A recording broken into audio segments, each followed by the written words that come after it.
नमस्कार। श्रम समाचार में आपका स्वागत है। केंद्रीय नागरिक उड्डयन मंत्री ने यह वक्तव्य दिया है कि 19/11/23 को घरेलू वायुयान से, घरेलू जहाज से यात्रा करने वाले की संख्या 4,57,000 हो गया है। यानी घरेलू से यात्रा करने वाले यात्रियों का संख्या 4 लाख हो गया है। अब बहुत प्रश्न है कि एक दिन का इतना यात्रा है। अब देखिए 17, 18, 19 और 20 को छठ है।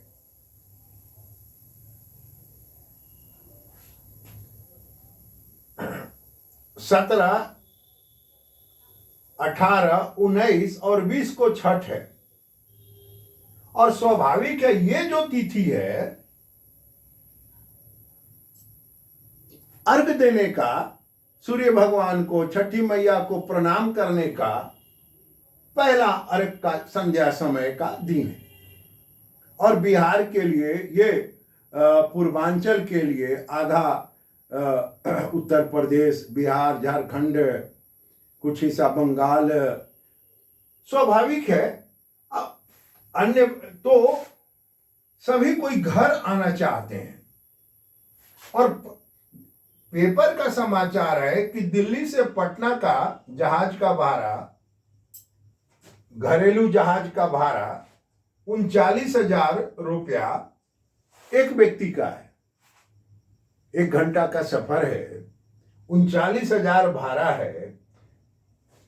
कितना ज्यादा भाड़ा है आप देख लीजिए। एक तरह से ये जहाज वालों ने लूट मचा के रखा हुआ है कि एक दिन का पटना आने का ये 40,000 रुपया भाड़ा रखे हुए। 39,000 बताइए, 39, 40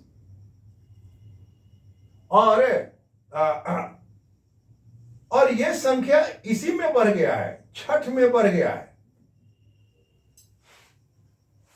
तो स्वाभाविक है धंधे के हिसाब से, अपने उद्योग के हिसाब से, पर्यटन के हिसाब से ये तो सही है कि 19/11/23 को 4,57,000 लोग वायुयान से सफर किए एक दूसरी जगह घरेलू यात्रा में। इसी तारीख को 22 में 3,93,391 यात्री हैं। यानी संख्या बढ़ गई लगभग 58,00,000।